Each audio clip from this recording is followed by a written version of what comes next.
Chairman. Good morning.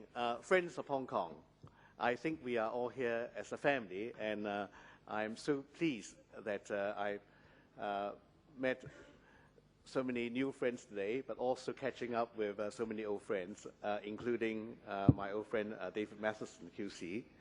And Barry, I remember very well that in the 80s, we met through our late mutual friend Bill Lam, and it has been a wonderful association with both PwC and the Canadian Chamber. Ladies and gentlemen, I'm extremely grateful to the Federation and for TDC for organizing this very special forum. I'm particularly happy and grateful that I can this morning share the platform with Ms. Pansy Ho, whom I have known and admired for many years than both she and I care to recall. And I'm very, very pleased to hear her presentation, and her company is going from strength to strength, and is all credit due, deservedly, to Pansy and her colleagues. Ladies and gentlemen, the macro competitive factors of Hong Kong are well known to you as a wider family of Hong Kong, and Pansy in her presentation has highlighted some of the most important positive factors that we have as a hub. So I will not repeat some of these factors again. I would like to share with you this morning the experience of a small local Hong Kong family business that have been able to take advantage of all these macro positive factors and the rapid rise of China in the last 30 years to become an international investment institution with almost global presence today. I will talk a little bit about it in a few minutes, but always with a focus on China and China-related theme and strategy. Our hope and our ambition has always been playing a small part in connecting China to the world and the world to China. I returned to Hong Kong in 1982, having been trained as a solicitor in the City of London, and I practiced corporate finance and M&A transactions and China-related transactions at the very early stage of China's open door policy. That's when I had the privilege of meeting these well-known international lawyers from Canada, David and his partners, and also many others who are here, who we had the privilege of working as professional colleagues. In 1986, unfortunately, my late father became very ill, and I had to take over the chairmanship of our family securities firm. I'm very pleased to say that next year we will be celebrating our 50th anniversary in Hong Kong. By Hong Kong standards, we are one of the 10 oldest securities firms locally. But what I found, to my surprise, was that my father's business was essentially a private client's business, and yet I, being a corporate finance lawyer, my skills is on the corporate side. So there was a slight disconnect of what our business is doing and what I'm supposed to be good at. So I quickly tried to add a division to our family business that is more complementary to my own skills.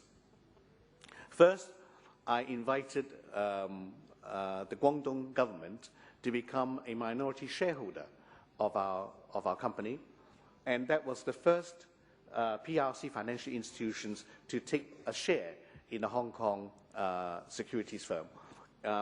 Today, it looks quite common, but in 1986, that was quite revolutionary.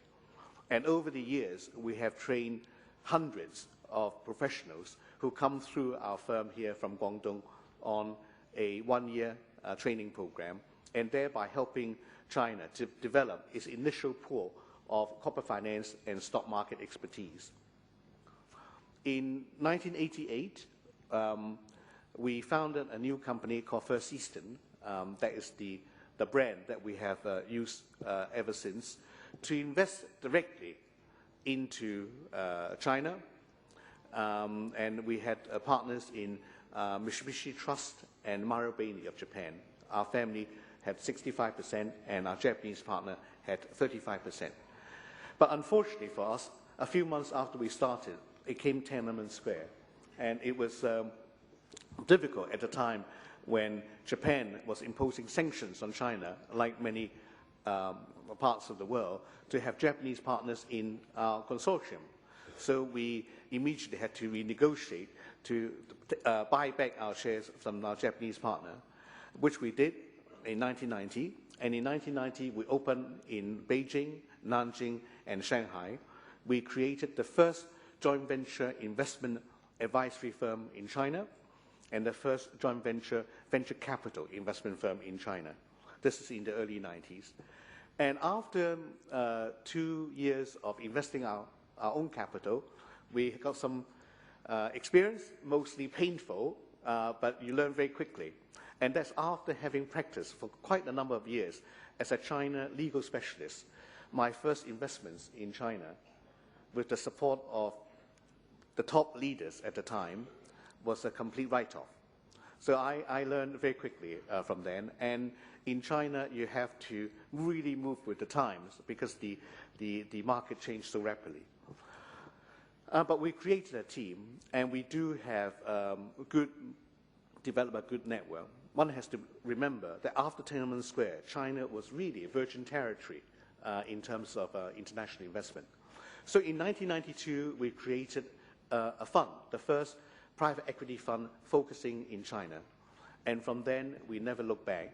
And over the last years, we have invested in over 120 companies in 40 cities in 12 provinces. And we have been instrumental in generating over $10 billion in direct investments in the PRC. So that really was the foundation that we have laid, not knowing how the future will unfold, but being Hong Kong Chinese, we feel rightly or wrongly, we should be the natural gateway and a natural connector between China and international capital. Several things then happened. In the early 90s, my family securities firm became one of the first international securities firm approved by the Bank of China, by the People's Bank of China, China's central bank, to be one of the 14 authorized underwriters of B shares. In 1991, when I served on the council of the Hong Kong Stock Exchange, I had the privilege of initiating a program to encourage Chinese companies to use the Hong Kong stock market to raise international capital at a time where China does not have securities law or company law. And that paved the way to what is today known as the H-share program. And then we have even become bolder. We decide to go to the Gulf. And I've been going to the Gulf for 20-odd years, but 12 years ago, we opened our first office in Bahrain, and 4 or 5 years ago, we were the first Chinese financial institution to receive investment banking license at the DIFC in Dubai. And we try to connect China not just regionally, but also in the Middle East and through the Gulf into, hopefully, North Africa. That strategy has yet to proven. It's only working slowly, and that's also one of our main challenges.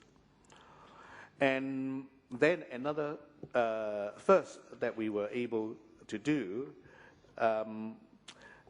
is that we have been the first Hong Kong company that had the courage to launch a takeover bid on a bank in Britain.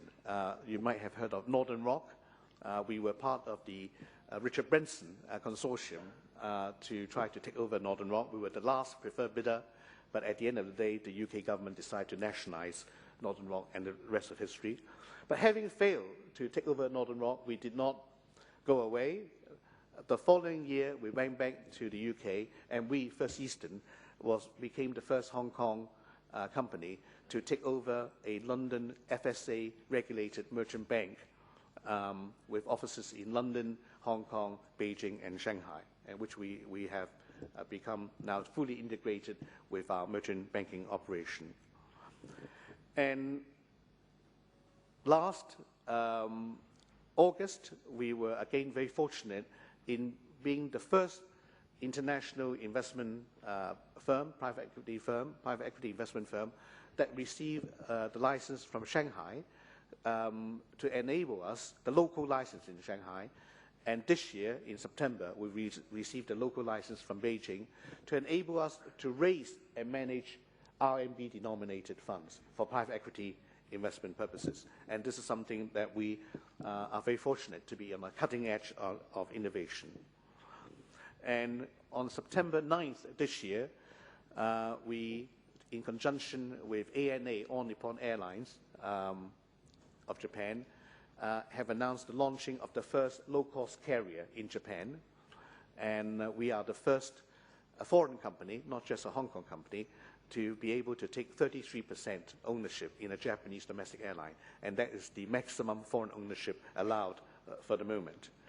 So, and Barry very kindly mentioned the UK-China Fund that we launched last month on the occasion of the visit of the new British Prime Minister, Mr. David Cameron.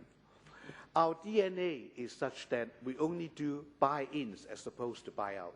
We are very comfortable to be minority partners. We're not paranoid about control.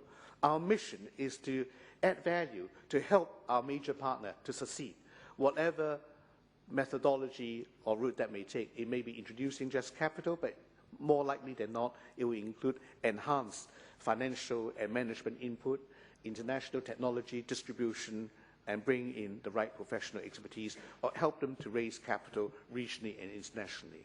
That we've been doing for more than 20 years, investing in Chinese companies, helping them to go abroad. But as the global market now changes, Chinese companies are beginning to go global. More and more international companies come into the thriving China market because Europe and the American markets in the foreseeable future will still be stagnant in its gradual recovery. China is the shining light in the world as a new emerging market. But as mid-sized company, it's very difficult to succeed in a market like China, as we have found out ourselves. So now we are turning the table. We're beginning to invest in medium-sized companies in Europe, in America, and in Asia, and together we'll help them to crack the new China market, particularly for the rising middle-class consumers. So, ladies and gentlemen, I think being based in Hong Kong and being Hong Kong regulated institution, you don't realize how fortunate and how privileged that is until you go abroad. When we were trying to take over Northern Rock, we had to go through FSA clearance. We stand naked in front of FSA. Although Northern Rock, we did not succeed, but when we acquired Evolution Securities Asia, we got permission from FSA within 10 days. I mean, that's amazing. I mean, even in an efficient market like Hong Kong, it would take probably more than 10 days, but we were able to do that. And we today are one of the few international institutions that are pre-approved if we would wish to take over a UK bank. Not that we would want to at any stage for the time being, but the reason is that we are Hong Kong, because the Hong Kong regulatory agency is considered to be Rolls-Royce by other international agencies. And that adds a lot of comfort. Now, being Hong Kong, again, going into politically sensitive areas, for example, in Japan, airline business is the core of its domestic infrastructure. And if we were a Chinese company from the mainland, it would have to go through, I think, probably more scrutiny for all the right reasons.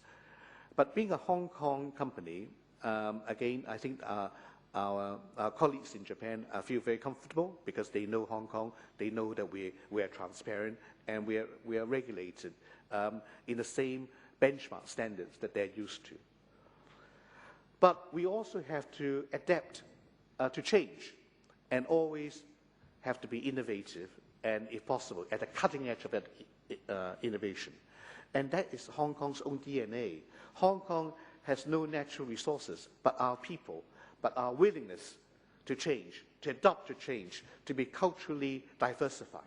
Now, that DNA for Hong Kong people, Hong Kong companies, are extremely competitive in today's changing world.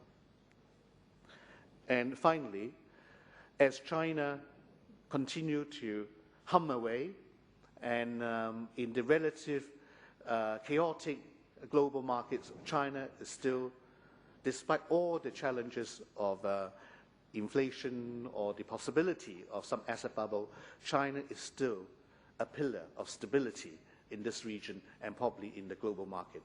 As China continues to rise in the 21st century, Hong Kong being the best and the most natural gateway to China, I believe that Hong Kong's finest hour is yet to come. Thank you very much.